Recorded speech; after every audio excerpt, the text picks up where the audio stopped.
esa estrategia pues la utilizan como un mecanismo de supervivencia, ¿no? Y ahí hemos visto que hay moléculas que le ayudan a la supervivencia como tal, ¿no? Entonces, la inhibición de la fusión con el fagosoma lisosómico pues es inhibida por esta micobacteria, ¿no? Y obviamente la replicación es la que se va a producir al detener esta maduración del fagosoma, ¿no? El bacilo se replica dentro del macrófago hasta que ésta se rompe, liberando más bacilos para infectarse a otras células, ¿no? Entonces, miren cuál es el mecanismo principal, ¿no? Cómo dentro del macrófago va sobreviviendo a través de estas moléculas que mencionábamos, ¿no? Y obviamente hay una replicación. La principal patógena para su replicación es la inhibición de la fusión al fagosoma lisosomal del macrófago, ¿no? Entonces, una vez que esta, ¿no? Se va a ir formando granulomas, ¿no? Y obviamente la destrucción a la vez, ¿no? Entonces, dos respuestas del huésped, muy importante, esto a lo que menciona dentro de la respuesta del hospedador, ¿no?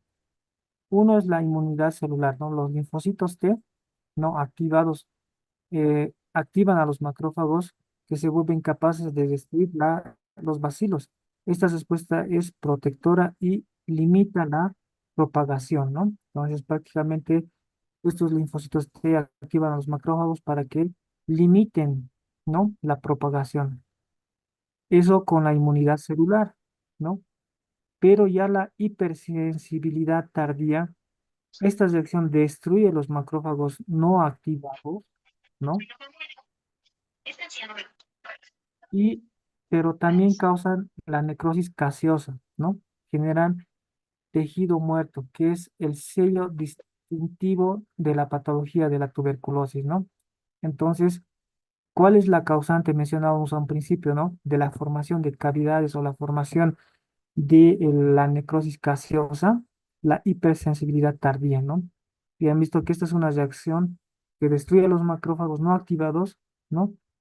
Pero también causa la necrosis gaseosa, ¿no? O sea, el tejido muerto que es el sello distintivo. Entonces, prácticamente a esto llega por una hipersensibilidad tardía. En macrófagos no activados, ¿no? Que obviamente destruyen a los macrófagos, pero genera alrededor, ¿no? La necrosis gaseosa, ¿no? Y obviamente esto es una desproporción respecto al tejido muerto que va provocando, ¿no? Entonces, el equilibrio dinámico de la contención y la enfermedad es el resultado de la infección dependiendo del equilibrio entre estas dos respuestas, una inmunidad celular y una hipersensibilidad tardía respecto a esto, ¿no? Entonces, eso respecto al granuloma, vean aquí un granuloma, ¿no? Tiene una capa externa, ¿no? Obviamente un sello en la parte central de necrosis gaseosa, donde se ve el tejido del perinecrótico, ¿no? Gaseoso y obviamente los macrófagos inactivos. Y todos estos macrófagos activados hacen una respuesta celular, ¿no? Una inmunidad celular, pero al centro pues se ve una hipersensibilidad tardía como tal. Entonces aquí vemos imágenes, ¿no? De una adenopatía iliar derecha, comúnmente en niños y en personas inmunodeprimidos, ¿no? Entonces miren cómo se ve viendo adenopatías en la región iliar derecha, ¿no? Y cuando puede ocurrir, ocurre poco después de la infección inicial, a menudo es asintomático y leve, ¿no? Entonces puede haber fiebre, dolor pleurítico, ¿no? Y la lesión del foco de Gauss también, ¿no? Suele estar en las zonas mediadas o inferiores del pulmón con frecuencia, se cura espontáneamente, ¿no? Entonces, dentro de la clasificación de la tuberculosis pulmonar, ¿no? Existe la tuberculosis pulmonar primaria, ¿no? Como una enfermedad después de la infección, ¿no? Poco después es rápida, no produciéndose el cuadro clínico como tal. Pero dentro de esta, ¿no? También se habla de la tuberculosis voz primaria, ¿no? El cual es hecha y es una reactivación respecto a estos micobacterios que todavía se mantienen activos, ¿no? Entonces, ahí donde se puede evidenciar una enfermedad gravitaria, ¿no? Y esta puede progresar a una tuberculosis postprimaria y reactivarse, ¿no? Entonces resulta de la reactivación de una infección latente en años después, ¿no? Se caracteriza por localización en los ápices, ¿no? Y estos ápices pulmonares tienen la razón también, ¿no?, fisiológica.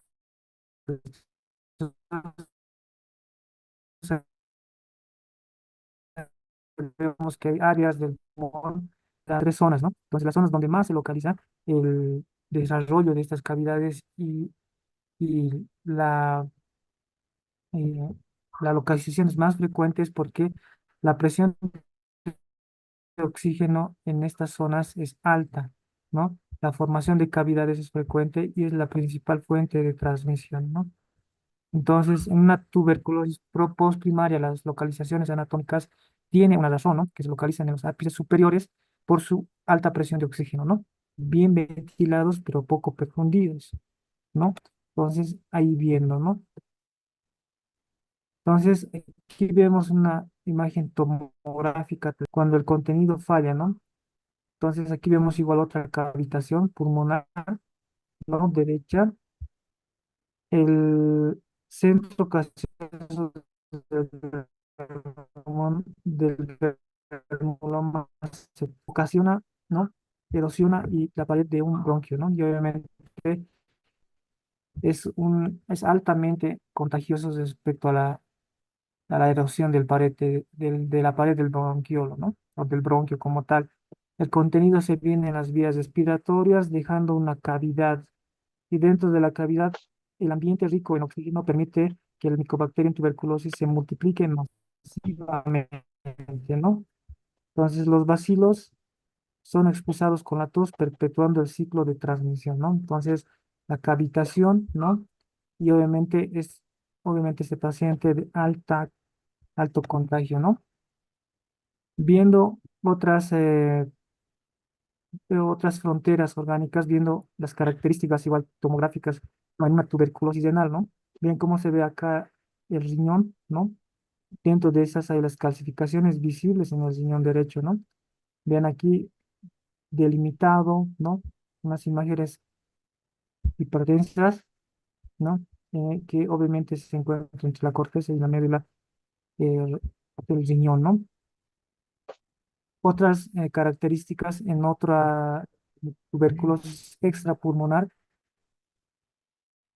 es la tuberculosis dentro de la tuberculosis vertebral, el mal de Pot, ¿no? Destrucciones óseas, ¿no?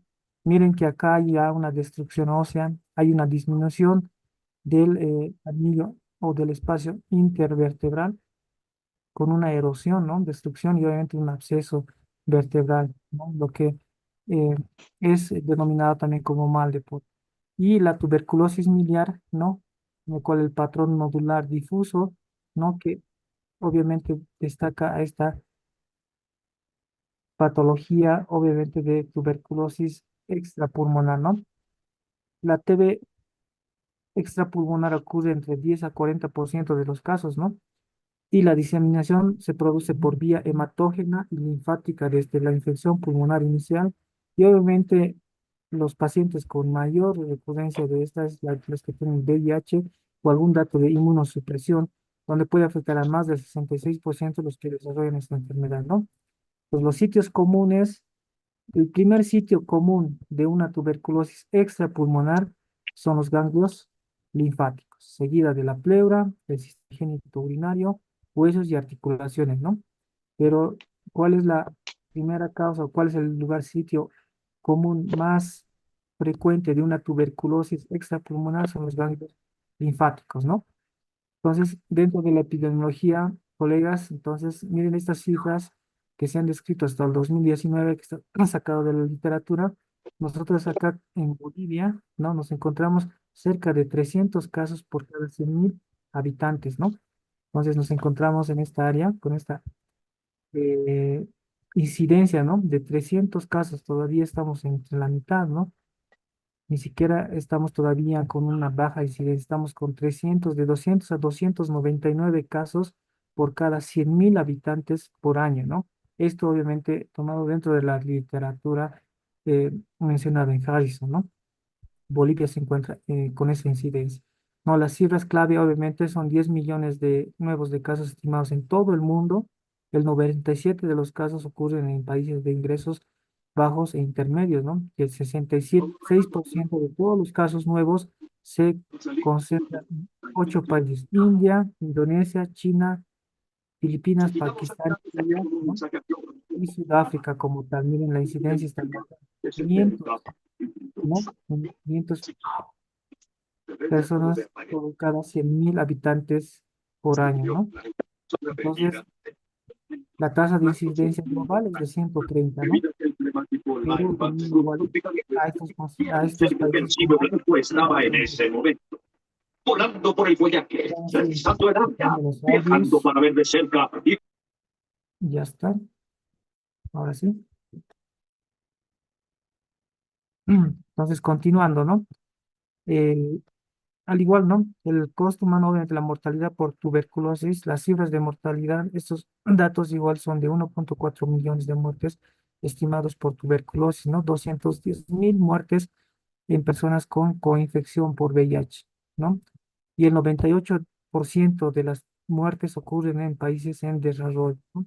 Pues miren nuestra mortalidad aquí, si nosotros nos vamos, estamos todavía de 20 a 39, ¿no? Por cada 100.000 habitantes. La mortalidad está todavía, ¿no? Ahí dentro de lo que es Bolivia, ¿no? Un dato de impacto, ¿no? En la era pre-antibiótica, el 70% de las personas con baciloscopía positiva morirán en 10 años, ¿no? Esto subraya la eficacia del tratamiento moderno y el peligro de la enfermedad no tratada. Pues miren que obviamente las personas con baciloscopía positiva pueden morir a los 10 años, ¿no? El 70%. Dentro de las estimaciones, ¿no? Que se maneja en la epidemiología. La tormenta perfecta con la coinfección VIH, pues aumenta el riesgo, ¿no? De 21 a 30 veces más, ¿no? El mayor riesgo de desarrollar tuberculosis activa en personas con VIH. Entonces, al igual que eso, se va aumentando, ¿no?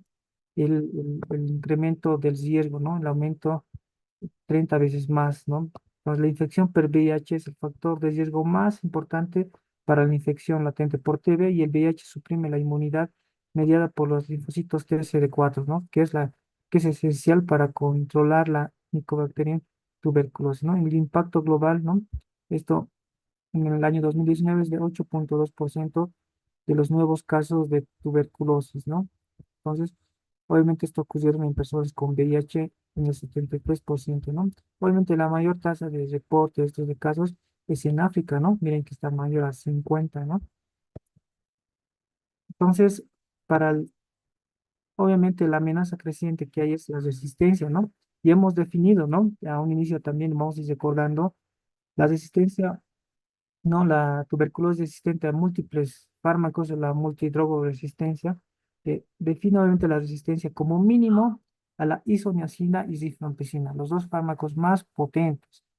Pues cuando existe una resistencia a estos dos fármacos se le considera como multidrogorresistente, y una definición, ¿no? Que también se ha hecho extensamente resistente, ¿no?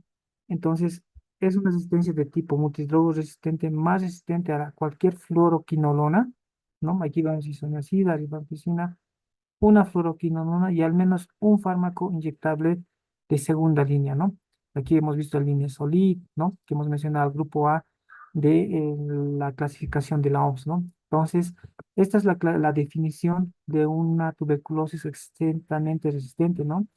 Isoniazida, rifampicina, una fluoroquinolona y un, eh, y al menos un fármaco de segunda línea, ¿no? Como se encuentra el Linezolid o algún carbapenémico que también está dentro de los inyectables de segunda línea, ¿no? Para ser más gráficos y tener en cuenta esto, ¿no? Obviamente, eh, 465.000 casos estimados de tuberculosis resistente a rifampicina, y obviamente las muertes por multidrogo resistente o extensamente resistente han incrementado, ¿no? Entonces, los focos de resistencia, las proporciones más altas de multidrogo resistencia se encuentran en países en los antiguos, en la Unión Soviética, ¿no? Pero también en los países en países en desarrollo. ¿ya? Entonces, casi el 50% de los casos de multidrogoresistencia se controlan en India y China, ¿no? Prácticamente son los países en los cuales está viendo mayor resistencia. Entonces, tomar en cuenta estas definiciones, colegas, para tener en cuenta, ¿no? En forma didáctica y que se puede bien, ¿no? Entonces, de la infección a la enfermedad es un espectro de vulnerabilidad, ¿no? Donde obviamente esto se va a producir una enfermedad activa debido obviamente a la infección por VIH, ¿no? Que aumenta el riesgo de 21 a 30 veces por encima la silicosis, ¿no? La insuficiencia renal crónica, la hemodiálisis, terapias inhibitorias de factor de necrosis tumoral alfa, ¿no? Diabéticos, tabaquismos, ¿no? Entonces, el riesgo de desarrollar tuberculosis activa no es uniforme, depende de una compleja interacción de factores inmunológicos, comorbilidades y condiciones sociales, lo que subraya la necesidad de un enfoque integral. Entonces, estos factores de riesgo se han asociado más, ¿no? Con mayor predisposición a la enfermedad activa. Entonces, dentro del tratamiento, ¿no? Esto obviamente está dentro de los mecanismos, ¿no? De la dosis diaria, ¿no? Del adulto y del pediátrico, ¿no? La isoniazida, ¿no? De 5 miligramos por kilogramo peso, obviamente con una máxima de 300 miligramos, la rifampicina de 10 miligramos kilogramo peso, ¿no? La dosis máxima de 600, la piracinabina de 25 miligramos kilogramo peso máximo hasta 2 gramos y el etambutol de 15 miligramos, ¿no? Teniendo en cuenta esto, obviamente, como una dosis diaria de una fase intensa, ¿no? De 2 meses y obviamente posterior a eso una fase de continuación, ¿no? La pediátrica obviamente tiene, ¿no? Una variación de la isoniazida de 10 miligramos por kilogramo peso, ampicina, ¿no? Que va de 15, 35 de piracinamina y 20 como promedio sobre kilogramo peso, ¿no? Entonces, teniendo esto, que también puede ser, ¿no? Una pregunta que en exámenes, gestiones pasadas también se ha ido viendo la dosis del adulto de los diferentes fármacos que se tienen que tomar en cuenta, ¿no? Los fármacos de segunda línea, ¿no? Para la tuberculosis resistente a múltiples fármacos, un multidrogo resistente, ¿no? Entonces, la clasificación de la OMS, ¿no? Lo forma en grupos, ¿no? Y obviamente según esquemas de individualización, ¿no? Entonces, el grupo A, ¿quiénes lo conforman? La levofloxacina, la moxifloxacina, la bedaquiline y el ninesolid, ¿no? Entonces, este grupo de la, ¿no? De segunda línea, hemos mencionado que un extensamente resistente tenía que ser a uno de estos fármacos más, ¿no? Isoniazida, rifampicina, una quinolona y al menos un inyectable mencionábamos, ¿no? Los de grupo B, la tofazimina, el cicloserina y la tericidona, y el grupo C, la etambutol, la telanit, el piracinamida, el imipenem, el meropenem, ¿no? La streptomicina, que son fármacos según clasificados por la OMS, ¿no? Que son obviamente regímenes para tratar la tuberculosis resistente a múltiples fármacos, ¿no? Entonces aquí igual mencionamos, según la clasificación de la OMS, esto tenerlo en cuenta, ¿no? Como OMS, ¿no? No es algo sacado del programa, ¿no? Que también esto se va enlazando, ¿no? Con los programas, con las normas del tratamiento de tuberculosis boliviana, ¿no? Que lo vemos igual. Entonces deben incluirse al menos 3 fármacos, ¿no? Del grupo A para garantizar que se inicien al menos 4 fármacos probablemente eficaces, ¿no? Y ahí estaban la levofloxacina, moxifloxacina, la bedaquinina y el ninesolid, ¿no? El grupo B siempre se debe incluir al menos uno de estos medicamentos, ¿no? La glufazamina y la cicloserina. Y del grupo C, los fármacos que deben utilizarse para completar el régimen y cuando no pueden utilizarse fármacos del grupo A o B, ¿no? Entonces ahí está el tambutol, el de la la piracinamina, el imipenem con cilastatina o el meropenem, ¿no? La amicacina, la streptomicina. Obviamente, estos fármacos individualizados para el tratamiento del multidrogo resistente o el extensamente resistentes, ¿no?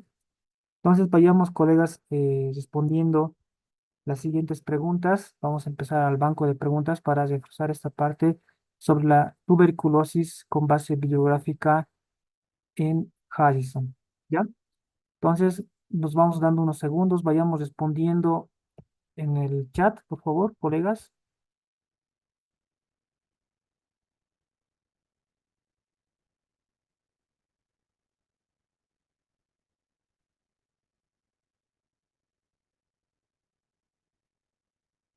En relación a la inmunopatogenia de la infección por Mycobacterium tuberculosis, ¿cuál es el elemento crítico que determina el desarrollo de la necrosis gaseosa y subsiguiente la destrucción tisular?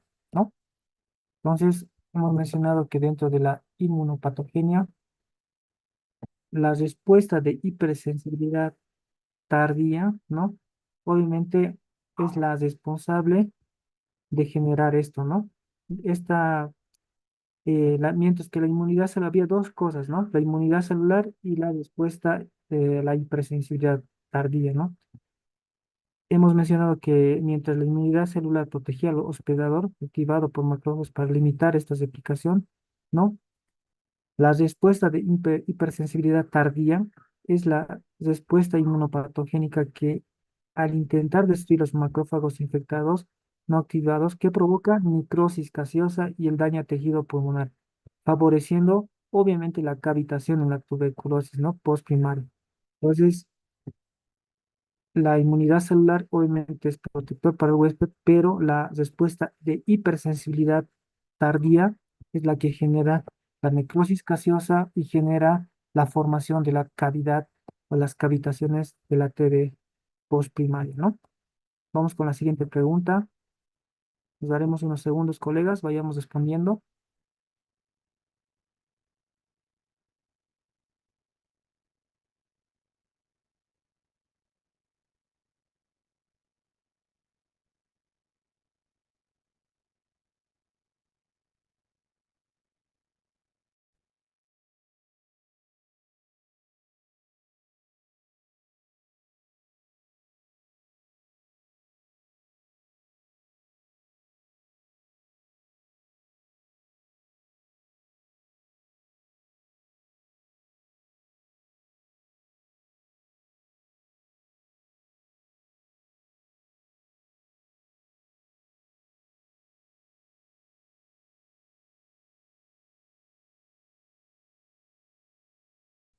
¿Ya? Entonces, según la clasificación actual de la OMS, ¿cuál es la definición precisa de la tuberculosis extremadamente resistente? Hemos mencionado, ¿no? La resistencia a la ISO o la rifampicina y además de la resistencia a cualquier fluoroquinolona y al menos un fármaco del grupo A, ¿no? Linezolid o bedaquinina, ¿no? Entonces, esa es la definición actual de la OMS, ¿no? En cuanto a la tuberculosis extremadamente resistente, ¿no? Entonces, ya, entonces eso tenemos que tener en cuenta sobre la definición de la tuberculosis extremadamente resistente, ¿no? Isorisa, rifampicina, cualquier fluoroquinolona y un fármaco del grupo A de la clasificación de la OMS, ¿no? Veamos con la siguiente pregunta. ¿Cuál de los siguientes componentes de la pared celular del Mycobacterium tuberculosis es responsable de su característica ácido resistencia y de su capacidad para modular la respuesta inmunitaria del macrófago? Entonces, ¿cuál era, colegas, respondiendo al chat, por favor?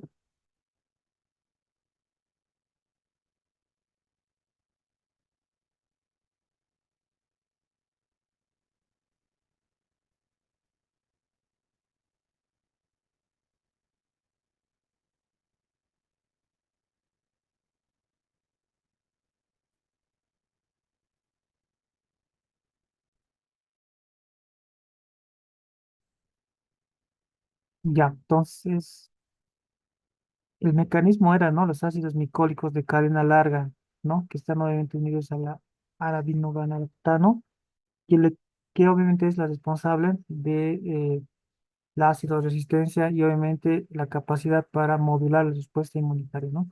El ácido micólico, ¿no? Obviamente son lípidos complejos que constituyen el 60% del peso de la pared celular y obviamente crean una barrera hidrofóbica que impiden la entrada de colorantes comunes, ¿no? Y obviamente la degradación enzimática. Vayamos con la siguiente pregunta.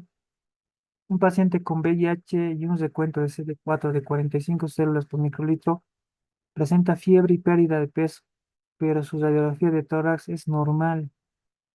¿Cuál es la prueba de diagnóstica de mayor utilidad inmediata según las recomendaciones, ¿no?, del libro para este escenario? Paciente con VIH y recuento de CD4 bajo, hay pérdida de fiebre y pérdida de peso, ¿no? No hay evidencia de alguna imagen radiográfica de tórax. Entonces, ¿qué es lo que se pediría según la bibliografía para este escenario?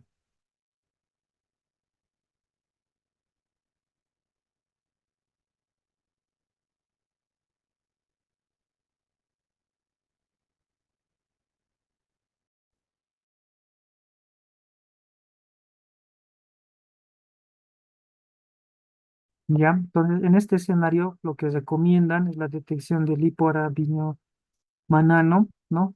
Obviamente en orina mediante el flujo lateral, ¿no? Entonces, en la literatura menciona, ¿no? Paciente con VIH, ¿no? Identificación de una tuberculosis primaria pulmonar, ¿no? Y obviamente con una inmunodepresión grave. En este caso, hemos dado un ejemplo de 45 células por microlitro. La literatura nos menciona por debajo de CD4, ¿no? Menos de 100. La TB suele ser diseminada y no cavitaria, lo que reduce la sensibilidad del esputo. Entonces, la detección de este lipoarabinomanano no urinario es un marcador de carga basilar sistemática, ¿no? Sistémica, y es especialmente útil y rápida en estos pacientes con enfermedad avanzada, ¿no? Pues dentro de las recomendaciones para la detección de lo que es el lipoarabinomanano, ¿no? Que prácticamente era una molécula que era la encargada de la supervivencia del Mycobacterium, ¿no? Dentro del macrófago, ¿no? Que se puede pedir en orina. Vayamos con la siguiente pregunta. ¿Por qué la tuberculosis postprimaria, ¿no?, ocurre predominantemente en los segmentos apicales y posteriores de los lóbulos superiores? ¿Cuál es la explicación del por qué se forman estos segmentos? Vayamos respondiendo al chat, colegas.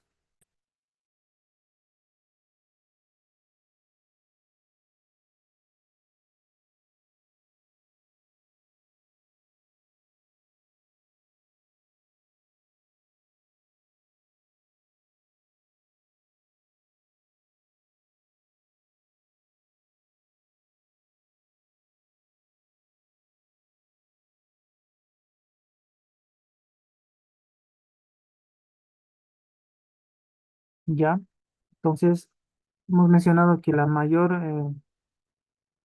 riesgo obviamente es por la presión de parcial de oxígeno, ¿no?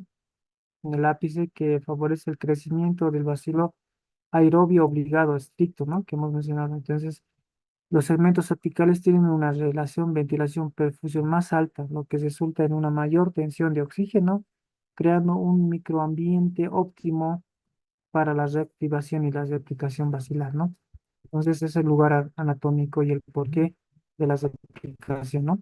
Vayamos con la siguiente pregunta, el tratamiento de la tuberculosis sensible. ¿Cuál es el fundamento farmacológico para el uso de la piracidamina durante la fase intensiva? ¿Será su alta potencia bactericida, su capacidad para esterilizar lesiones actuales sobre bacilos en estado latente dentro de ambientes ácidos, la prevención de la resistencia a la rifampicina, su excelente penetración en el líquido cefalorraquídeo o su efecto inductor sobre el sistema citocromo P450? Vayamos respondiendo, colegas.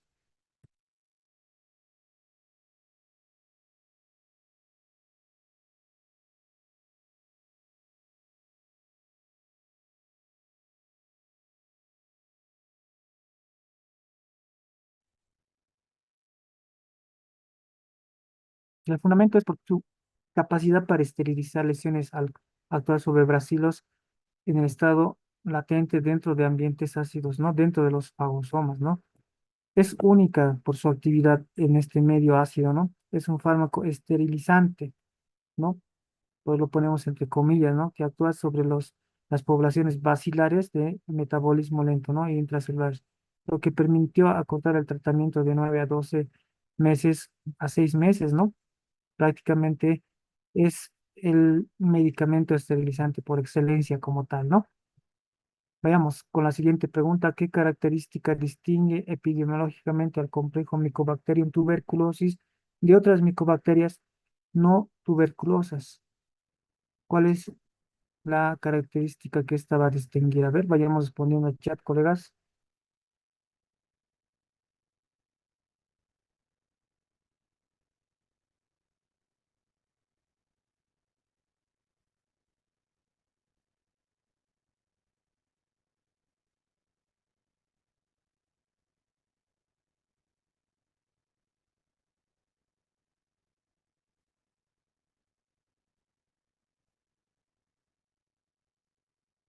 Ya, entonces, obviamente la transmisión obligatoria, ¿no? De persona a persona a través de los aerosoles, hemos mencionado, ¿no? Que a diferencia de las no tuberculosas, ¿no?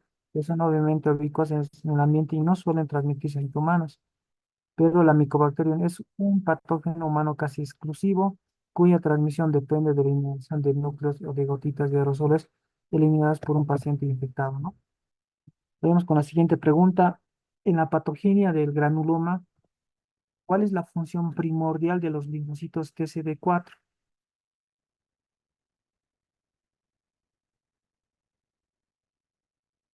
¿Qué ocurre en la patogenia del granuloma cuál es la función primordial de los linfocitos CD4?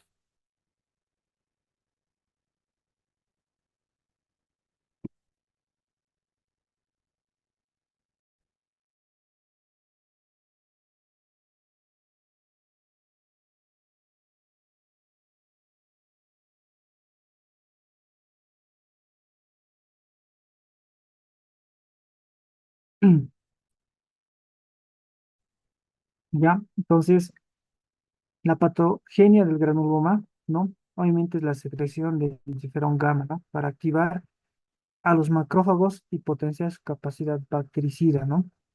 Entonces, esa es la función primordial de los linfocitos TCD4, ¿no? Que van a hacer la secreción de estas citocinas, ¿no? La interferón gamma, obviamente para activar macrófagos y aumentar la potencia de la capacidad bactericida, ¿no? Entonces, obviamente, estos CD4 al tener una enfermedad inmunocitosara como el VIH, obviamente, pues eleva, ¿no? La infección a provocar una enfermedad por VIH y tuberculosis. Vamos con esta pregunta sobre la prueba de GeneXpert o ¿cuál de las siguientes afirmaciones es correcta respecto a su metodología? ¿No?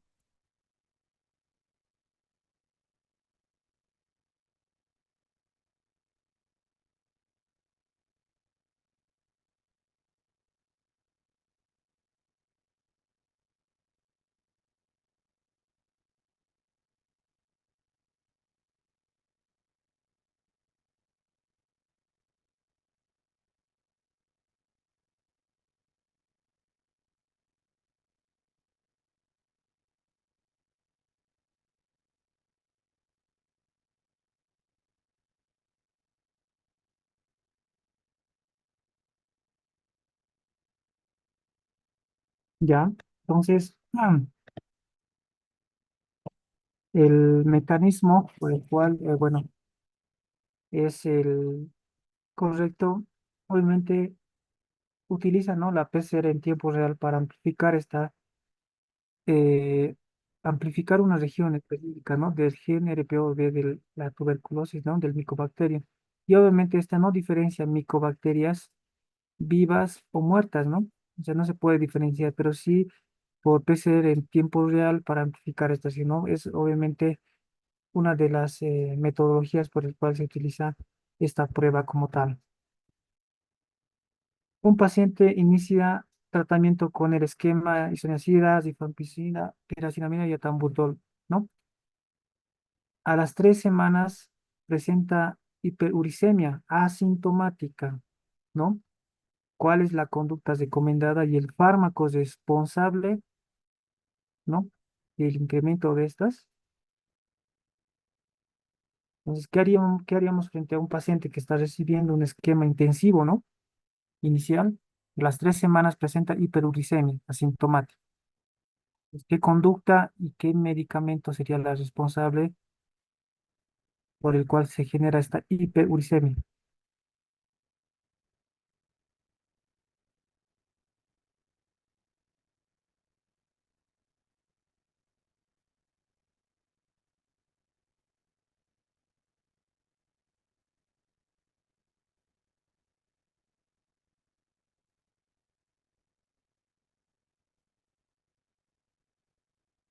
Ya, perfecto, en el chat están participando. Entonces, obviamente, se debe continuar el tratamiento, ¿no? Pero obviamente el responsable es por lado es de la piracinamida por una inhibición de la excreción renal de uratos, ¿no? Entonces, al incrementar la, el, el efecto de la piracinamida, obviamente es la inhibición de la excreción de renal de uratos, ¿no? Entonces se debe que continuar y la piracemia frecuentemente causa hiperuricemia al inhibir la aclaración de renal del ácido úrico, ¿no? Y obviamente es asintomática, no provoca una artritis gotosa, pero no justifica la suspensión del fármaco ni el inicio de medicación adicional. Entonces, eso es la respuesta a esta pregunta. Y bueno, muchas gracias. Vamos a continuar con el siguiente tema sobre el citomegalovirus. Vayamos dando unos 2 segundos, 3 segundos para continuar con aquello. Entonces, respecto a tuberculosis, como lo han visto, hay definiciones bien concretas, ¿no? Que va desde la Organización Mundial de la Salud, tratamientos, definiciones respecto a la multidrogoresistencia, fármacos que se deben de emplear, ¿no? Respecto a esto, ¿no? Y obviamente la patogenicidad que está más explícita en esta, ¿no? Pero obviamente tener en cuenta a este tema sobre tratamiento y formas de caída, ¿no? La norma boliviana de tuberculosis que se tiene en cuenta dentro del temario de salud pública, ¿no? Entonces, permítanme unos segundos.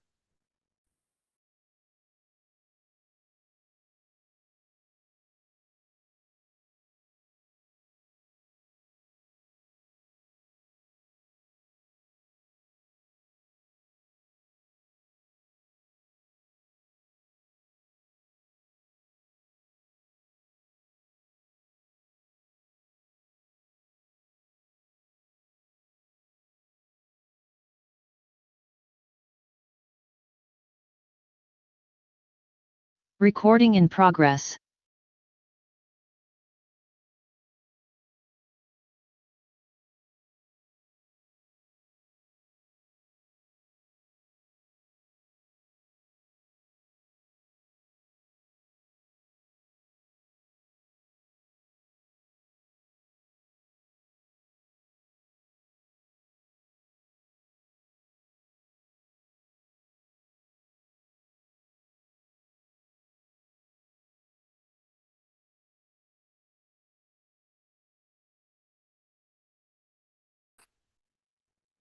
Citomegalovirus, ¿no?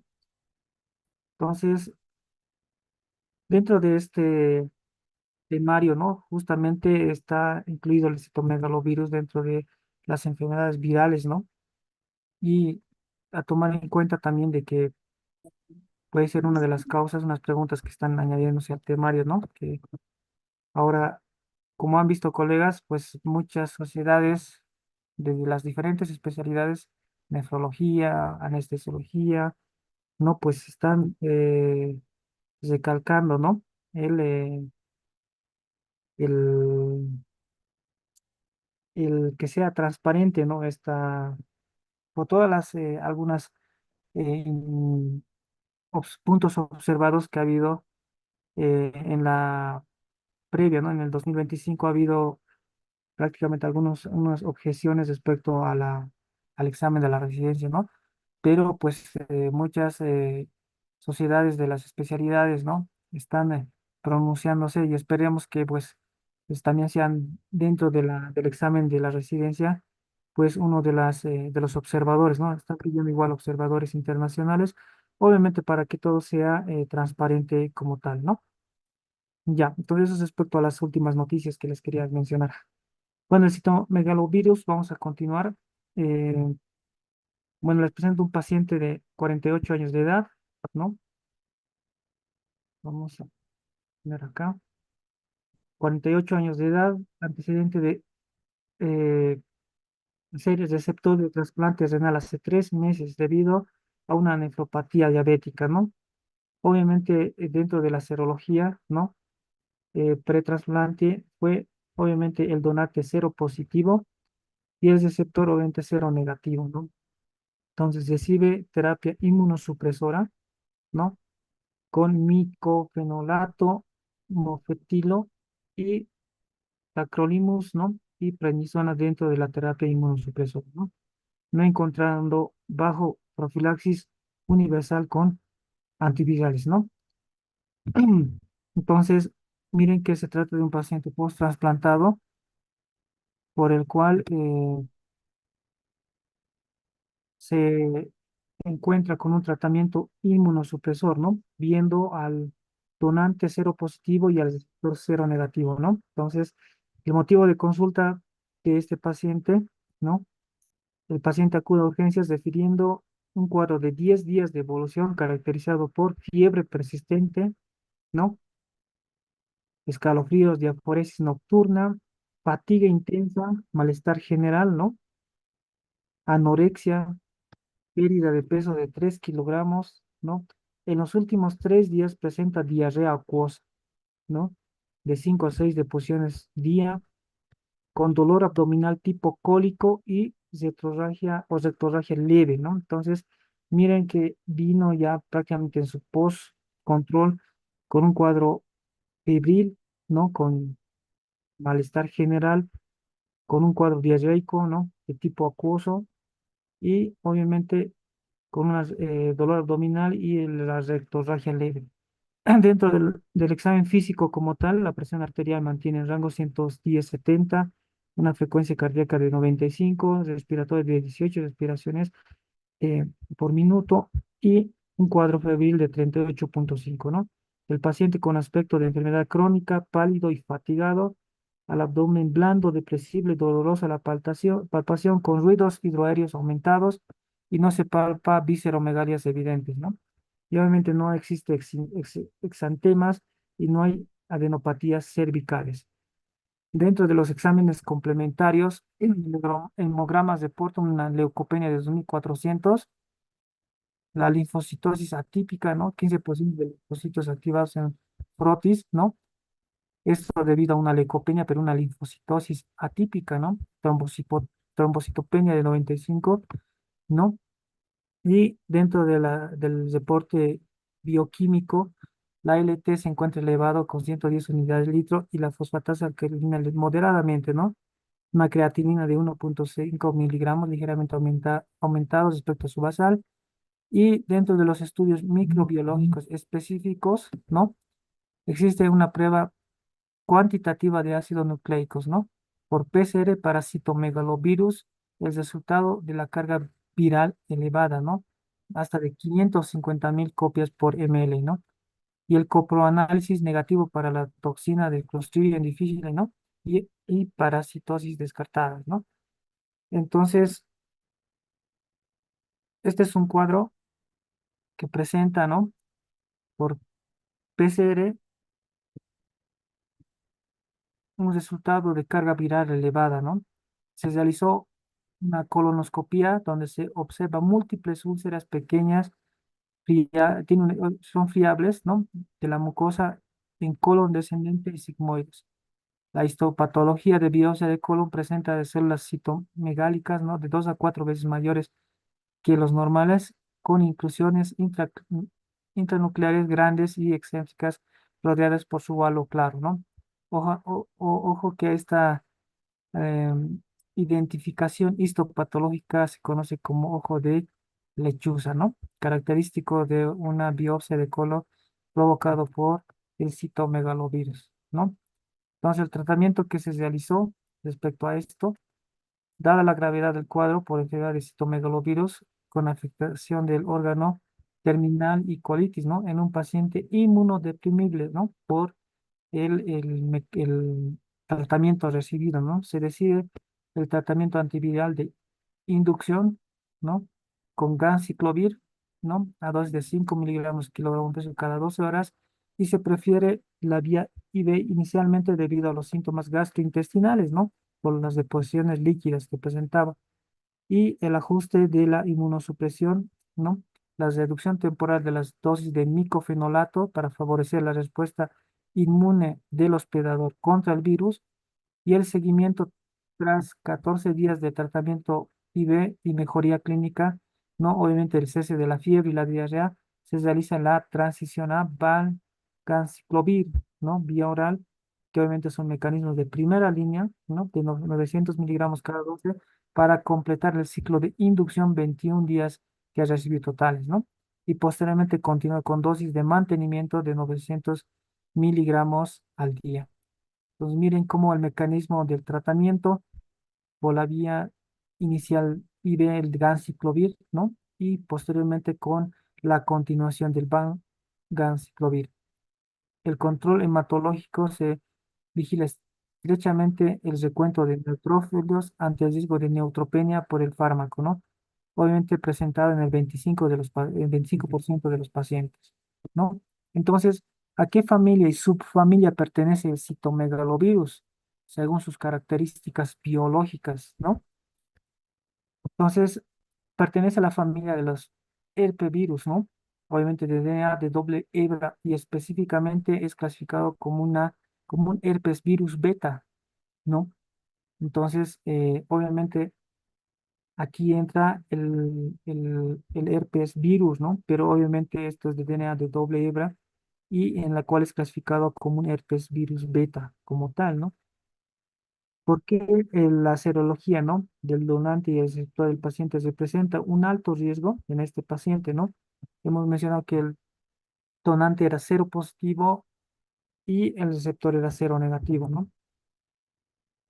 En los cero negativos, ¿no? Porque en el receptor cero negativo que reciben un órgano de un donante cero positivo, la probabilidad de enfermedad clínica y niveles de replicación viral son más elevados durante la infección primaria que en casos de reactivación, ¿no?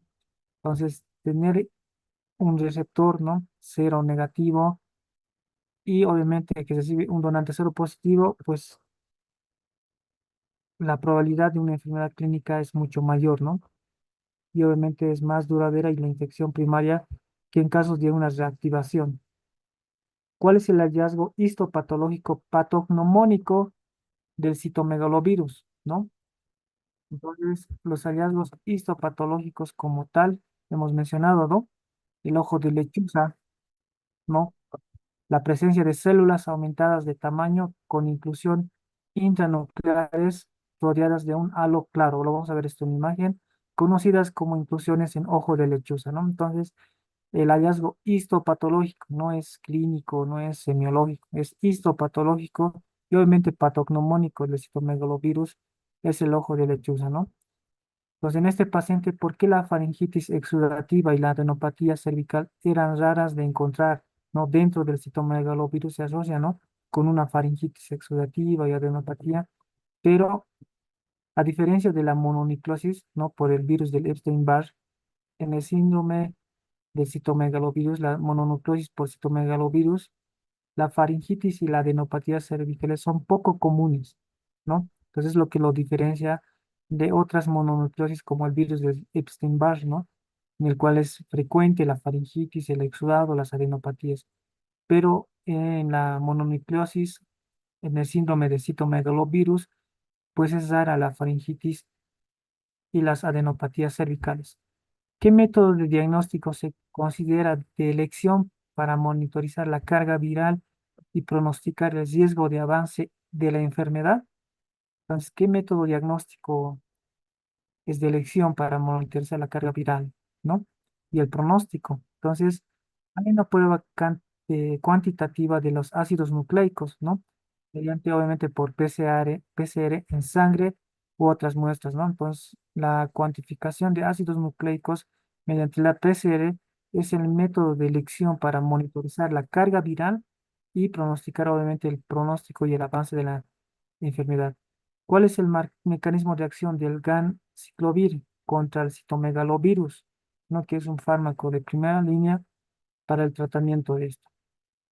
Entonces, obviamente el fármaco es convertido intracelularmente por un fos- fosfotransferasa viral, ¿no? Que está codificado por el gen UL97 en trifosfato de ganciclovir, ¿no? Entonces se convierte en trifosfato de ganciclovir, el cual actúa como un inhibidor selecto del DNA polimerasa de virus, ¿no? Entonces miren que este fármaco se convierte, ¿no? En el mecanismo, por un mecanismo intracelular, ¿no? A un trifosfato de ganciclovir, lo cual este trifosfato de ganciclovir inhibe el DNA de la polimerasa como tal, ¿no? Entonces es el mecanismo de acción por el cual el ganciclovir pues provoca esta inhibición de el DNA de la polimerasa del virus, ¿no? Si el paciente hubiera presentado resistencia a ganciclovir, ¿no? ¿Cuál sería el fármaco de primera elección y por qué? Entonces, si hubiera una resistencia al ganciclovir al tratamiento, entonces el Forcarnet, ¿no? Es otro medicamento ya que inhibe también la polimerasa del DNA, ¿no? Directamente sin precisar la fosforilización previa por la enzima viral ULP, UL97, ¿no? Que es donde suele ocurrir las mutaciones de la resistencia, ¿no? Entonces, este gen a veces, ¿no? El gen UL97 genera mutaciones, ¿no? Por el cual es que puede presentar una resistencia al ganciclovir, pero el foscarnet, ¿no? Es prácticamente igual inhibe el DNA de polimerasa viral, pero esta actúa directamente, no pasa esta codificación o esta fosforilización, ¿no? Del ganciclovir a un trifosfato de ganciclovir. El foscarnet es directamente, actúa directamente y por eso es de elección frente a la resistencia del ganciclovir, ¿no? Mencione una complicación hematológica frecuente del tratamiento del ganciclovir o el ganciclovir. Entonces, la neutropenia periférica es una complicación hematológica frecuente, ¿no? Que ocurre en aproximadamente la literatura, no sé, del 25% de los pacientes tratados, ¿no? Entonces, obviamente, cuando veíamos el caso, se tendría que hacer un monitoreo del recuento de neutrófilos, ¿no? Absolutos y relativos. ¿Por qué? Porque la complicación al tratar con estos actividades o el ganciclovir y el valganciclovir provoca una neutropenia periférica. ¿Qué otra medida preventiva se pudo realizar utilizando en este paciente de alto riesgo desde el momento del trasplante para evitar el inicio de la enfermedad? Pues se puede utilizar una profilaxis universal con antivirales, ¿no?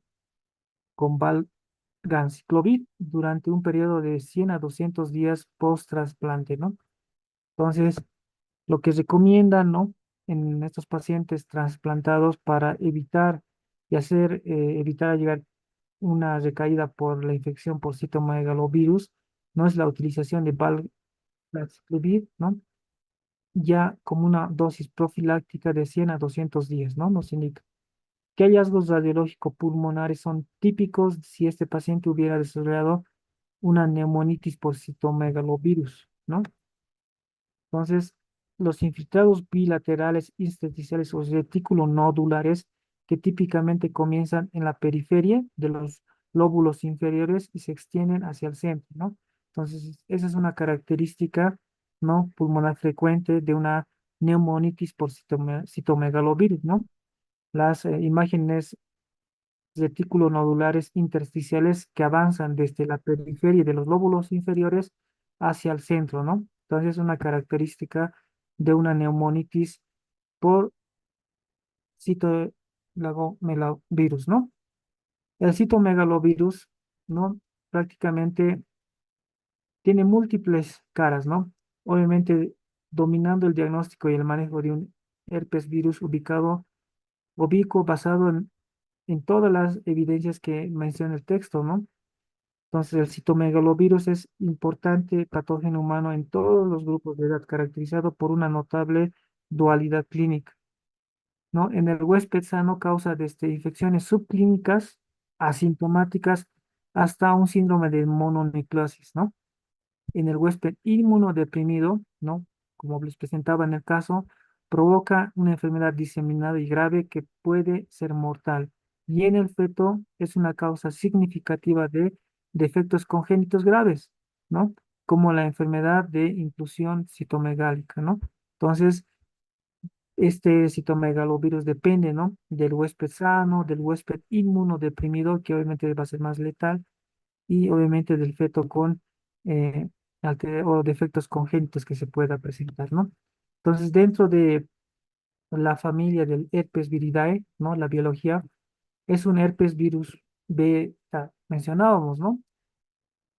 Emparentado con otros virus específicos de estas especies, ¿no? En animales. La estructura genética y física es un ADN de doble hebra, ¿no? Y vemos en la imagen, ¿no? El virus con su ADN de doble hebra, ¿no? Y tiene una cápsida proteica icosaédrica y cubierta con lipoproteínica, ¿no?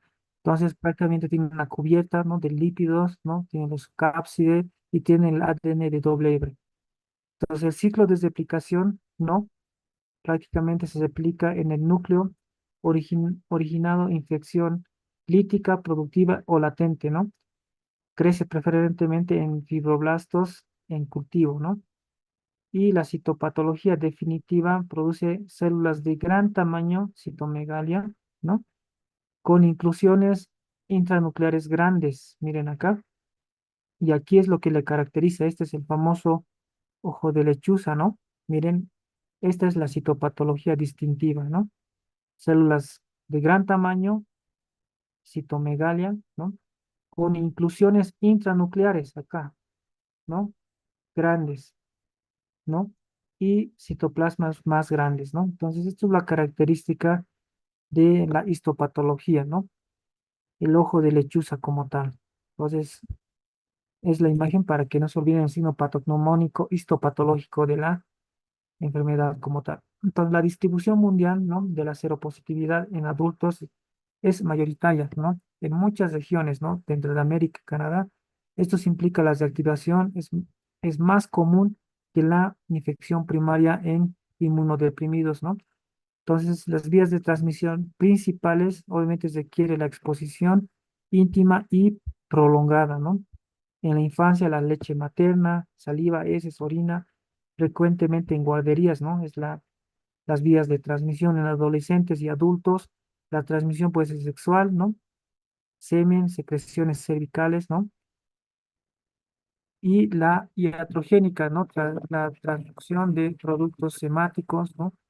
Y obviamente los trasplantes de órganos, como en el caso que hemos visto, ¿no?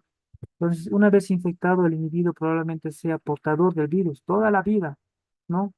Hasta que se reactive o obviamente haya algún dato de inmunosupresión como tal.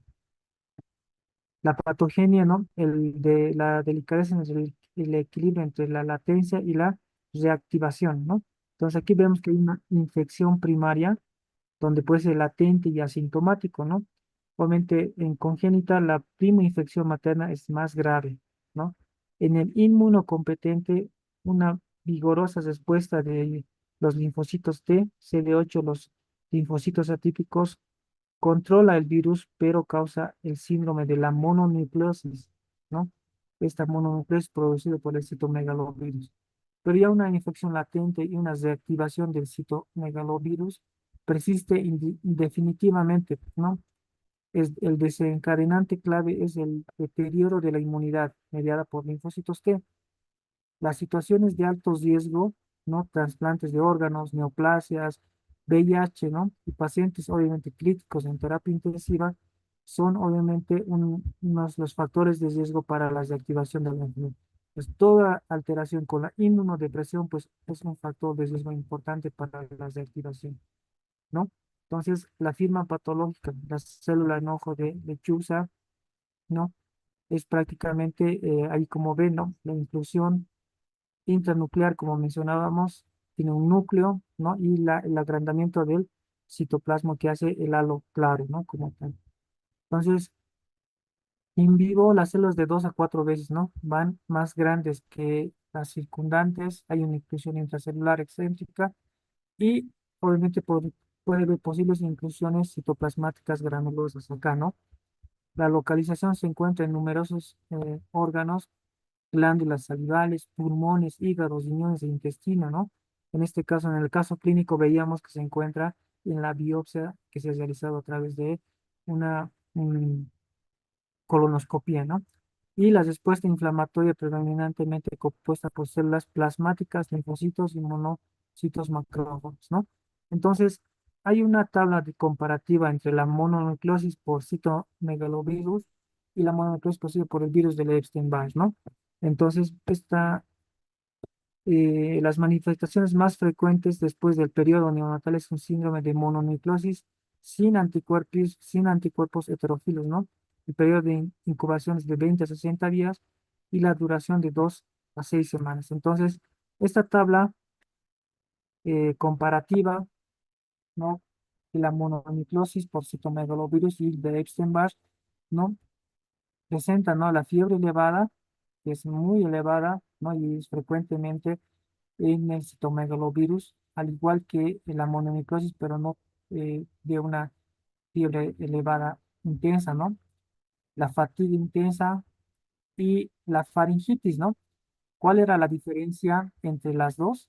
Mencionábamos que la faringitis y la adenopatía es muy rara, ¿no? En la mononucleosis por citomegalovirus. En cambio, en la mononucleosis por Epstein-Barr, ¿no? Del virus de la Epstein-Barr, pues provoca una faringitis exudativa y una adenopatía cervical, ¿no? La esplenomegalia, ¿no? También es frecuente y los linfocitos atípicos que obviamente se pueden presentar más del 10%, ¿no? La linfocitosis atípica que mencionábamos, ¿no? Anticuerpos heterófilos que son negativos en la mononucleosis y positivos en la mononucleosis por esteroides, ¿no? Miren que hay una diferencia clínica, ¿no? Y también una diferencia entre los anticuerpos heterófilos, ¿no? Entonces, la, prácticamente aquí tenemos que ver esa duración, ¿no? Las características por las cuales nos hace diferencia una de otra. Entonces, la infección en los extremos de la vida, ¿no? Ya sea el congénito y el perinatal, ¿no? La causa usualmente en la parte congénita es por una infección primaria de madre durante el embarazo, ¿no? Y obviamente es más grave en el primer trimestre. Las manifestaciones que puede presentar, ¿no? De esta como una manifestación grave es las petequias, la hepatosplenomegalia, la ictericia, la microcefalia, ¿no?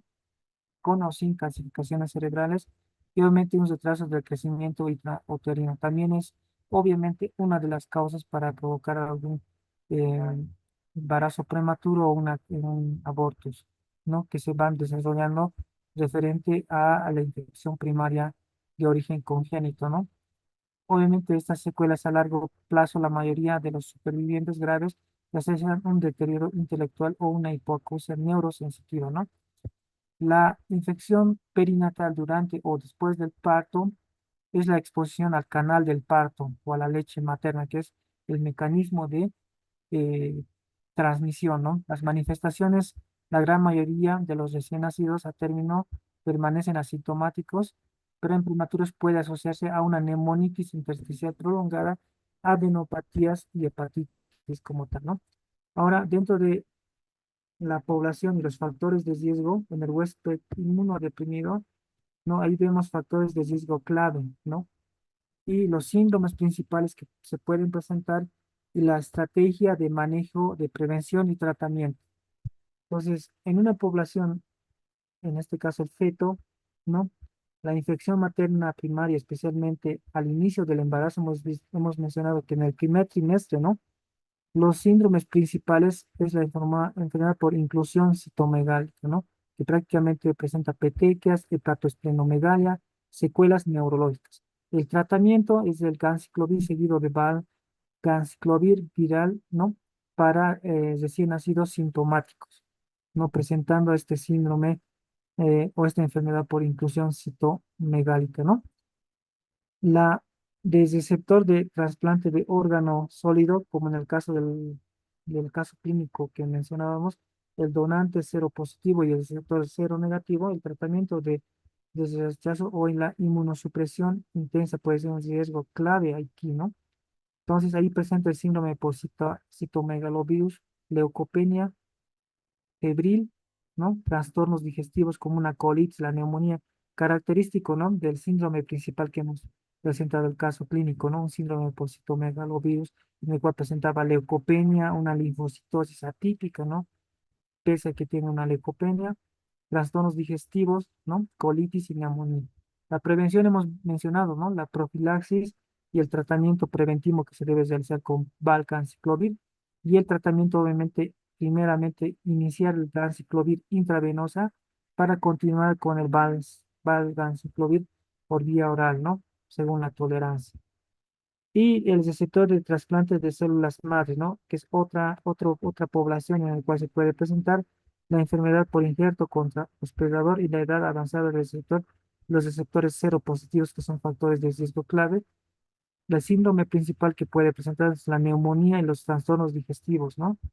Obviamente la prevención por profilaxis con letermovir o tratamiento preventivo también con valganciclovir que puede presentarse, ¿no?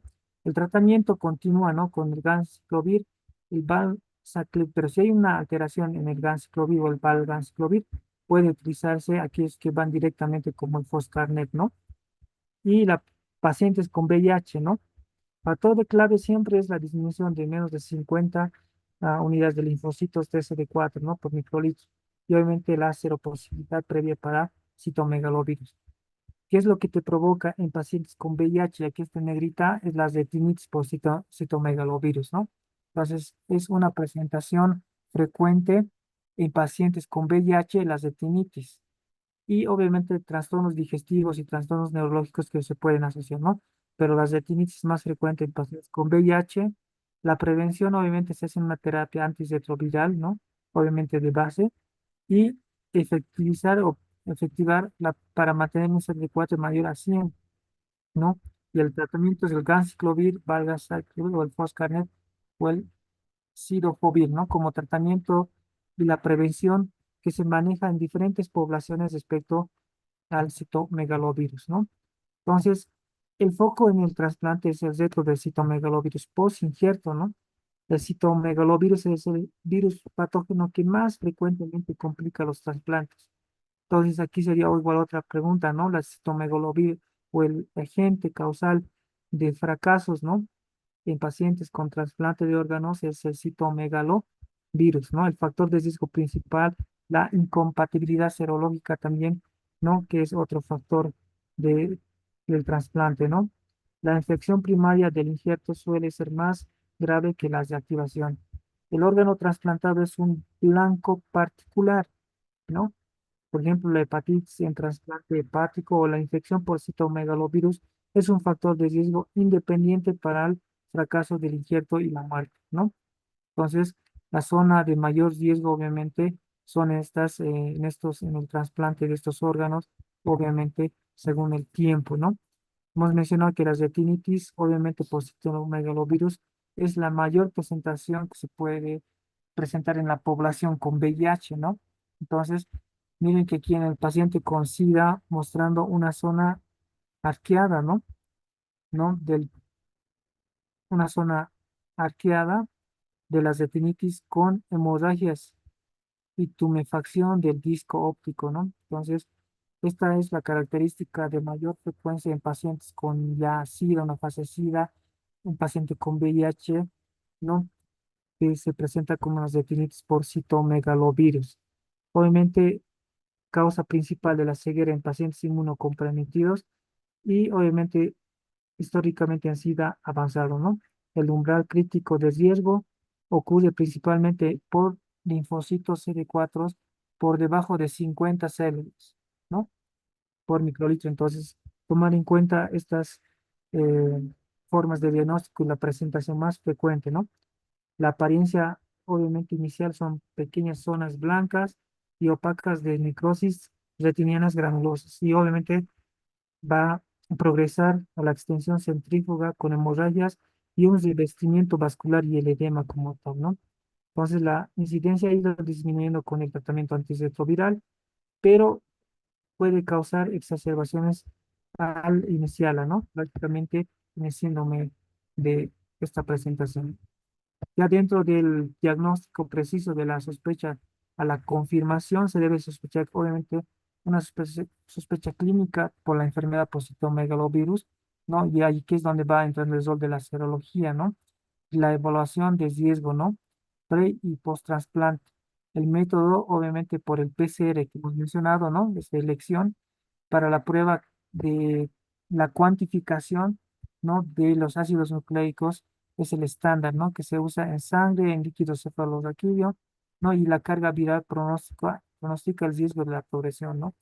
Entonces, el PCR y la cuantificación de los ácidos nucleicos de este virus es prácticamente la detección, el método de elección y el diagnóstico y el monitoreo de la carga viral, ¿no? Entonces, otras pruebas relevantes como la prueba de antigenia detecta proteína PP65 en leucocitos, resultados obviamente rápidos, ¿no? Y el cultivo viral es lento y su aislamiento de orina o saliva no demuestra la enfermedad aguda por eliminación persistente. Entonces, el rol de la serología principalmente útil para evaluar el riesgo de pretrasplante donantes receptor no es ideal para diagnosticar enfermedad aguda, ¿no? Y el IgM puede dar falsos positivos. Entonces, ahí vemos el método de elección y el monitoreo que se debe de hacer a través de la carga viral, ¿no? Ya para la prevención de los pacientes de alto riesgo, obviamente la profilaxis universal, ¿no? Es administrar los antivirales, ¿no? Por ejemplo, el valganciclovir, ¿no? A todos los pacientes de alto riesgo durante un periodo definido de 3 a 6 meses post-trasplante, ¿no? Entonces, una profilaxis universal. No, las consideraciones, ¿no? Estos estudios muestran que 200 días de profilaxis son más efectivos que 100 en receptores de riñón, ¿no? Donante positivo y receptor cero negativo. Entonces, esta es la recomendación como una profilaxis universal, ¿no? Entonces, con administración de antivirales a todos los pacientes de alto riesgo durante un periodo de 3 a 6 meses post-trasplante, ¿no? Y el tratamiento preventivo anticipado, ¿no? Es la vigilancia seriada de la viremia, ¿no? Entonces, aquí se hace el PCR semanal e inicio del tratamiento solo cuando se detecta. Obviamente, una ventaja es evita la toxicidad de los antivirales en pacientes que no son reactivos, ¿no? Más usando el trasplante de células madre. Entonces, aquí sabemos que obviamente las consecuencias de utilizar algún esto puede provocarnos una neutropenia, ¿no? La prevención en otras poblaciones, VIH, la mejor prevención es el tratamiento antirretroviral, pero manteniendo CD4 mayor a 100 microgramos por células por microlitro, ¿no? Y las transfusiones usan sangre cero negativa para citomegalovirus y obviamente estas son recomendaciones para prevención en otras poblaciones. El tratamiento de primera línea, colegas, hemos mencionado que es ganciclovir y el valganciclovir, ¿no? Hemos mencionado que el ganciclovir, su mecanismo es obviamente la fosforilización, ¿no? Que obviamente provocaba y inhibía el ADN polimerasa del citomegalovirus. La eficacia, obviamente hay una respuesta del 70 al 90%, ¿no? En retinitis y colitis por citomegalovirus y el uso del tratamiento de inducción en infecciones graves, ¿no? Vía intravenosa es la cual se prefiere en este régimen del ganciclovir. Y el mecanismo por el cual se puede hacer un mecanismo de continuación es el ganciclovir vía oral, ¿no? La farmacología obviamente es un profármaco con excelente biodisponibilidad que se metaboliza a ganciclovir, ¿no? La equivalencia es de 900 miligramos, ¿no? Y su uso es eficaz para inducción y mantenimiento. Entonces, el mantenimiento se hace con vanciclovir, ¿no? Valganciclovir, perdón. El régimen típico y toxicidad, ¿no? Ahí la inducción, por ejemplo, se hace de 14 a 21 días con galganciclovir de 5 miligramos kilogramo peso IV cada 12 horas o valganciclovir 900 miligramos vía oral cada 12. Entonces, hay un periodo de inducción, ¿no? Casi de 3 semanas de 14 a 21 días y el mantenimiento, ¿no? De valganciclovir de 900 miligramos vía oral al día. Principal efecto adverso, colegas, neutropenia, ¿no?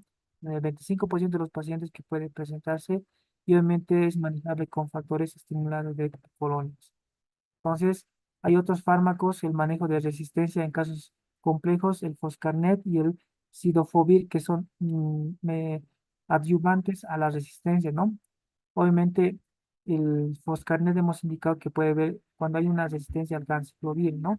Obviamente por la mutación en la fosforilización que puede provocar la resistencia al ganciclovir.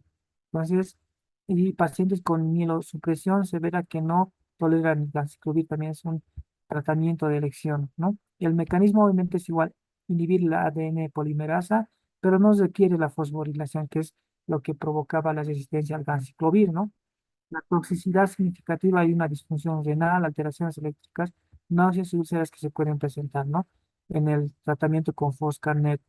Y el Cidofovir, ¿no? Cuando usarlo principalmente para virus resistente a ganciclovir, el mecanismo de acción igual es un análogo nucleótido con semivida intracelular prolongada.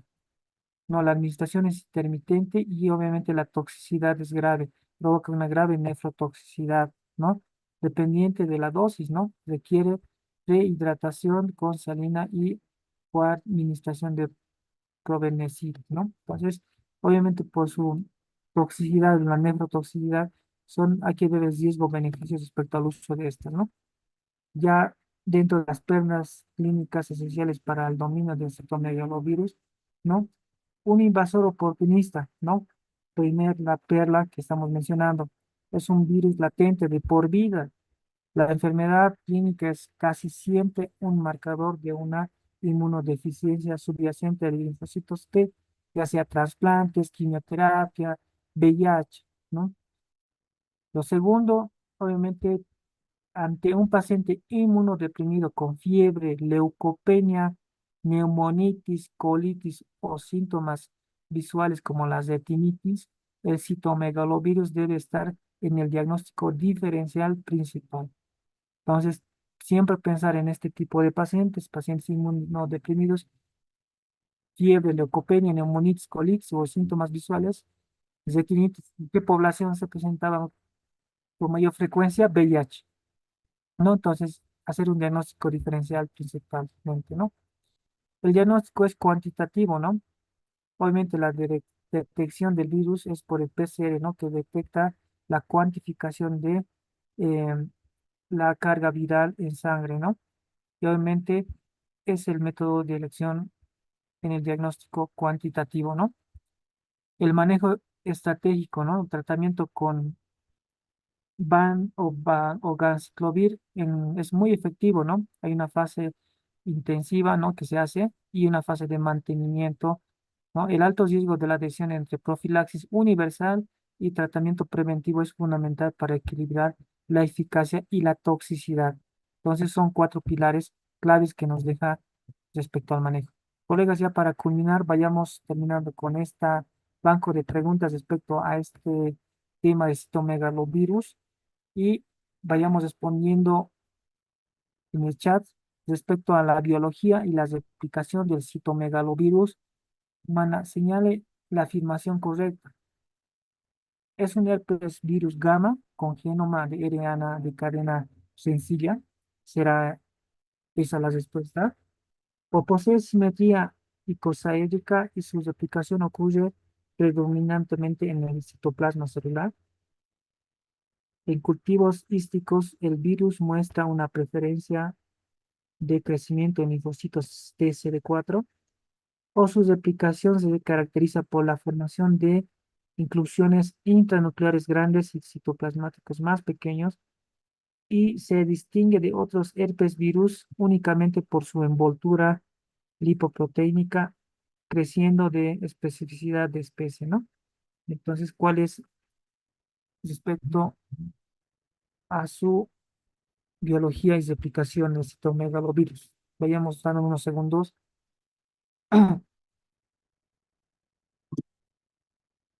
¿Ya? Entonces, su replicación se caracteriza por la formación de inclusiones intranucleares y grandes y citoplásmicas más pequeñas, lo cual generaba que signo histopatológico o patognomónico era, ¿no? Prácticamente el ojo de lechuga, ¿no? Entonces, vamos a ir viendo esta característica muy importante dentro de la biología que provoca, ¿no? En el contexto de la mononucleosis por citomegalovirus en un paciente inmunocompetente, ¿qué hallazgo clínico laboratorial permite diferenciar más claramente de la mononucleosis por virus de Epstein-Barr? ¿Se acuerdan del cuadrito, no? Que hemos mencionado. Entonces, ¿cuál es el inciso que corresponde respecto a la presentación de la mononucleosis por virus del Epstein-Barr versus a la mononucleosis por citomegalovirus? ¿Cuál es la diferencia? ¿Cuál es el hallazgo clínico laboratorial que diferencia ambas? Vayamos respondiendo en el chat, colegas.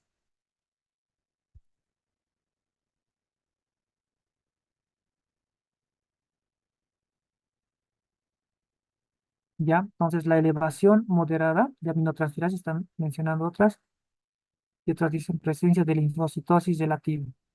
Bien, perfecto, ¿no? La ausencia de anticuerpos heterófilos, ¿no? Y la rareza de faringitis exudativa, ¿no? Que es la característica principal en la mononucleosis por citomegalovirus, ¿no? Entonces, aunque ambos virus causan linfocitosis atípica y fiebre, la mononucleosis por citomegalovirus se describe específicamente como un síndrome sin anticuerpos heterófilos, ¿no? Y obviamente a diferencia de eso no se presenta y es raro, ¿no? Que se presente como una faringitis exudativa y adenopatías cervicales, son raros, ¿no? En el citomegalovirus. Y obviamente la erupción por ampicilina puede ocurrir en ambos. Entonces, esa es la característica diferencial una de otra. La mononucleosis por citomegalovirus es negativo para anticuerpos heterófilos y es raro encontrar la faringitis y las adenopatías cervicales como en como en de la presentación por Epstein-Barr, ¿no?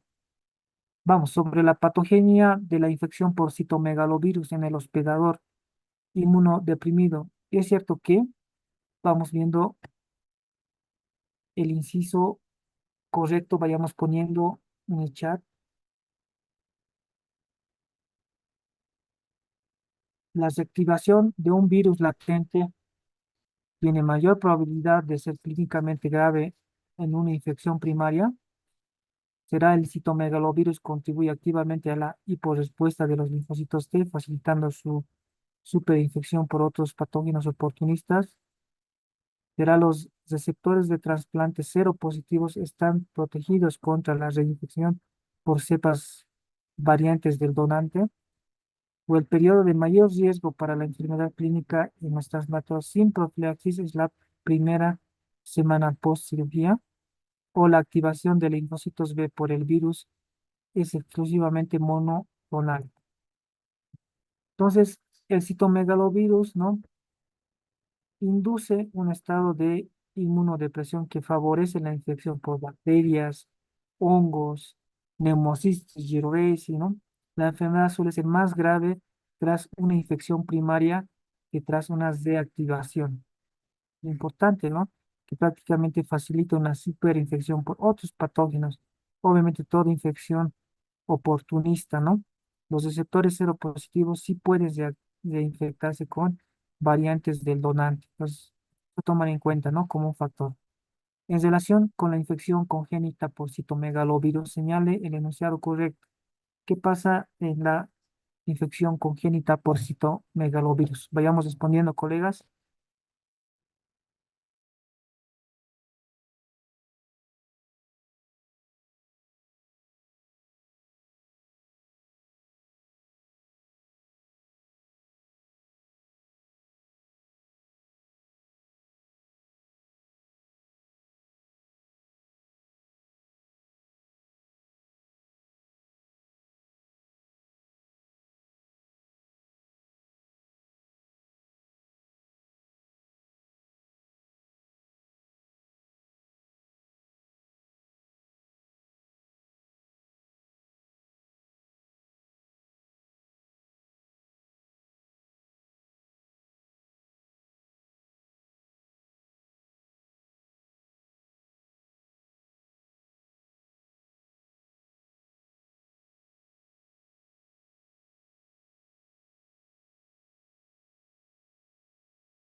¿Ya?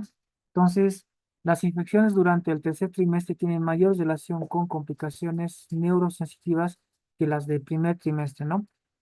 Aunque la mayoría de estas infecciones congénitas son asintomáticas al nacer, un porcentaje significativo no desarrollan secuelas auditivas a largo plazo, ¿no? Estaba relacionado con las hipoacusias, ¿no? Las complicaciones neurosensoriales más graves se asocian en infecciones al primer trimestre, ¿no? Dentro de 40 a 50% de los casos. Vayamos, respecto al diagnóstico del laboratorio del citomegalovirus, ¿cuál de las siguientes opciones describe mejor la utilidad de las pruebas actuales, ¿no? Entonces, vayamos viendo allí sobre el diagnóstico laboratorial.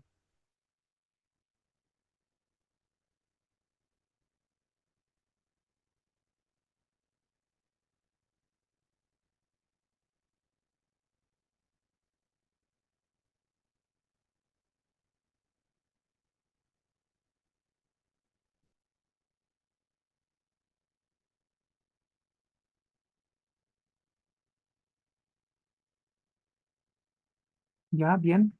Entonces, la prueba antigénica, ¿no?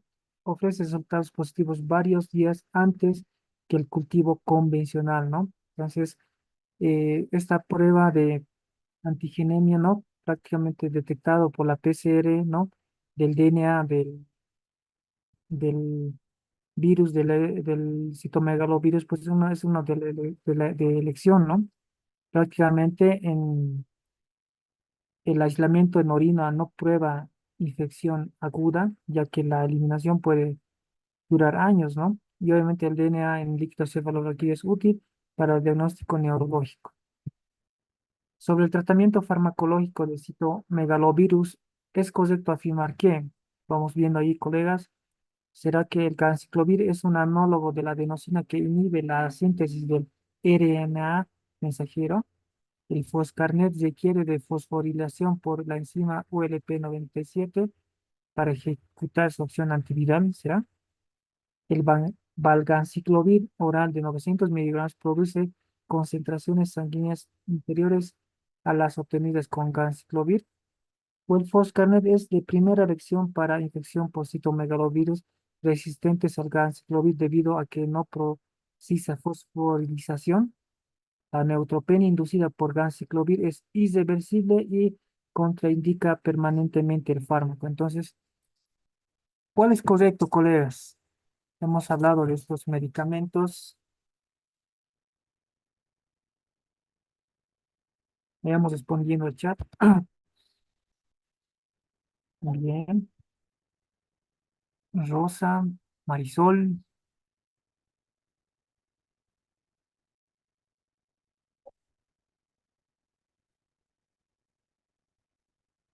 Rodrigo, Jocelyn,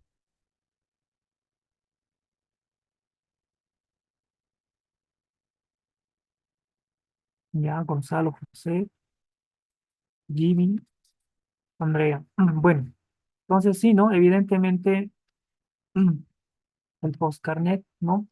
Es de primera elección. ¿En qué pacientes, no? Pacientes con resistencia al ganciclovir, ¿no? El ganciclovir, obviamente, su debilidad es la mutación de la enzima OLP27, ¿no? Porque tiene que fosforilarse y ha incrementado la resistencia a aquello. Entonces, el foscarnet inhibe directamente, ¿no? Esta polimerasa, obviamente sin la necesidad de fosforilarse por esta proteína viral, lo que lo hace más efectivo contra las cepas resistentes. Pues, ¿cuál es el medicamento de elección cuando existe una resistencia al ganciclovir? El foscarnet, ¿no? Y obviamente ya sabemos la explicación tal cual, ¿no? El paciente con SIDA avanzado, ¿no? Presenta déficit de pares craneales, nistagmos y ventriculomegalia en la resonancia magnética. ¿Cuál es el diagnóstico más probable relacionado con citomegalovirus? ¿No? Entonces, es un paciente con SIDA, déficit de pares craneales, nistagmus, ventriculomegalia, ¿no? En resonancia. Entonces, ¿a qué diagnóstico llegaríamos con esto, no?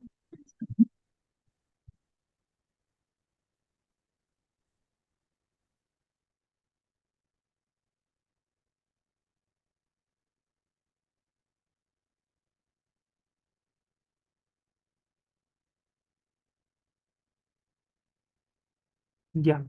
Entonces, estamos hablando de una ventriculoencefalitis, ¿no? Por citomegalovirus, ¿no? Entonces, en pacientes con VIH, el citomegalovirus puede presentarse como una ventriculoencefalitis caracterizada principalmente por afectación pares craneales, nistagmus, desorientación y dilatación ventricular, ¿no? Entonces, obviamente, el hallazgo que puede presentarse, ¿no? También es la retinitis por citomegalovirus, ¿no? Pero ya en una fase SIDA avanzada, pues las características que se presenta es la ventriculoencefalitis, ¿no? Y obviamente está afectado pares craneales, ¿no? El nistagmus, de la desorientación y la dilatación ventricular, ¿no? Es una característica de la ventriculoencefalitis en pacientes con SIDA. Vamos con esta pregunta, colegas. En cuanto a la prevención del citomegalovirus en pacientes trasplantados, señale la opción falsa, ¿no? El atermovir es un fármaco recientemente aprobado para la profilaxis en receptores de trasplantes de células germinativas. El tratamiento preventivo implica vigilar semanalmente la viremia e iniciar antivirales solo cuando se detecta. Se recomienda la profilaxis primaria rutinaria con ganciclovir en todos los pacientes con infección por VIH. El uso de productos hemáticos leucoseducidos disminuye la frecuencia de transmisión por transfusión. La profilaxis universal suele administrarse durante un periodo de 3 a 6 meses. Entonces, ¿cuál es la opción falsa en respecto a la profilaxis o la prevención de citomegalovirus en pacientes trasplantados? ¿No? Se recomienda la profilaxis primaria rutinaria con ganciclovir en todos los pacientes con infección por VIH, ¿no? Entonces, esta opción, ¿no? En el texto establece explícitamente que no se recomienda la profilaxis primaria con ganciclovir o valganciclovir en pacientes con VIH. Entonces, esa es una opción falsa, que no se recomienda una profilaxis primaria, ¿no? En pacientes con VIH. En ellos, la mejor prevención es mantener, que hemos visto, es mantener CD4 por encima de 100, ¿no? El conteo de CD4 que tiene que estar mayor a 100 células por microlitro, ¿no? Mediante, obviamente, esto, la terapia antirretroviral. Entonces, eso es la recomendación, la prevención de los pacientes con VIH, ¿no? No es iniciar directamente la profilaxis primaria con ganciclovir o valganciclovir, ¿no? Sino aumentar el conteo de linfocitos CD4, ¿no? Por arriba de 100, ¿no? Y obviamente los demás, obviamente el letarnavir es un fármaco reciente, ¿no? Que está aprobado para la profilaxis. El tratamiento preventivo implica vigilar semanalmente la viremia, ¿no? Iniciar antivirales cuando se detecta, ¿no? El uso de productos hemáticos como la leucoreducidos disminuye la frecuencia de la transmisión por transfusión, y la profilaxis universal suele administrarse durante un periodo de 3 a 6 meses, ¿no? Obviamente esto durante los criterios de la profilaxis. Entonces, tomar en cuenta respecto a la profilaxis en pacientes con VIH. No es no se recomienda. Sobre el herpes tipo 6, ¿no? ¿Cuál de las siguientes es una característica clínica típica del virus herpes humano tipo 6? Es el agente causal de la pityriasis osada en adultos jóvenes. Causa el exantema súbito, ¿no? Social a infantil, y está vinculado con un 10 al 20% de las convulsiones febriles en la infancia. Su transmisión ocurre principalmente a través de la orina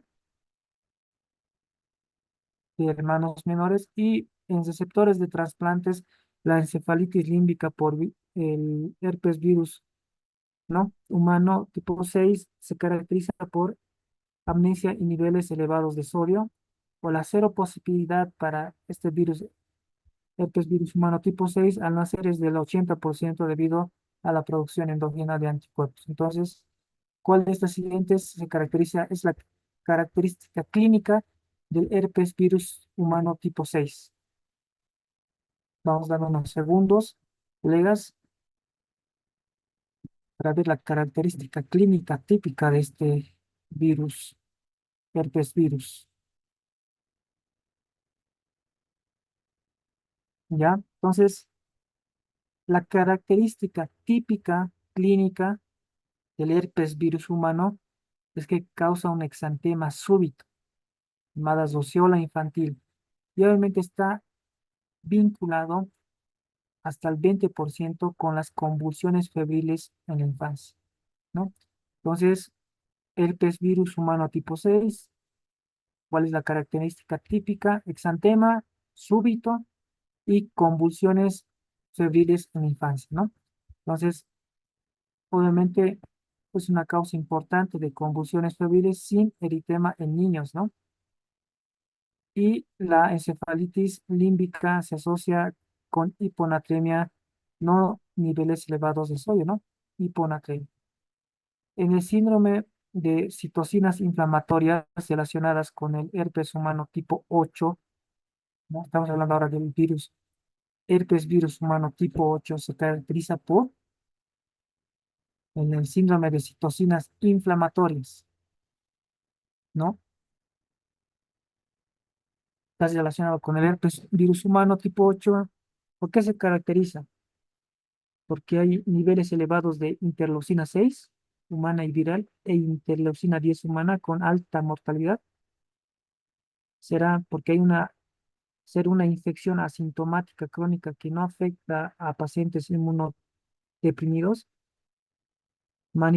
o se manifiesta exclusivamente como lesiones cutáneas de sarcoma de Kaposi en los pies, o responder de forma excelente al tratamiento con aciclovir oral, o estar asociado únicamente con el consumo de drogas inyectables nacional. Entonces, ¿cuáles son las características de este síndrome de citocinas inflamatorias respecto al herpes virus humano tipo 8? Ya, bien, perfecto. Entonces, obviamente, síndrome de citocinas inflamatorias, ¿no? Entonces, las citocinas inflamatorias por excelencia en el ser humano, ¿no? Sabemos que es la interleucina 1, la interleucina 6, factor de necrosis tumoral alfa, interferón gamma, ¿no? Entonces, pero relacionados con el herpes humano se caracteriza porque hay niveles elevados de la interleucina 6, tanto humana y viral, y la interleucina 10 humana, y obviamente tienen una alta mortalidad. Entonces, ese es el síndrome de citocinas inflamatorias producidos por el herpes virus tipo 8. Listo, colegas, muy buenas. Muchas gracias por la atención. Yo Creo que hemos consideré dado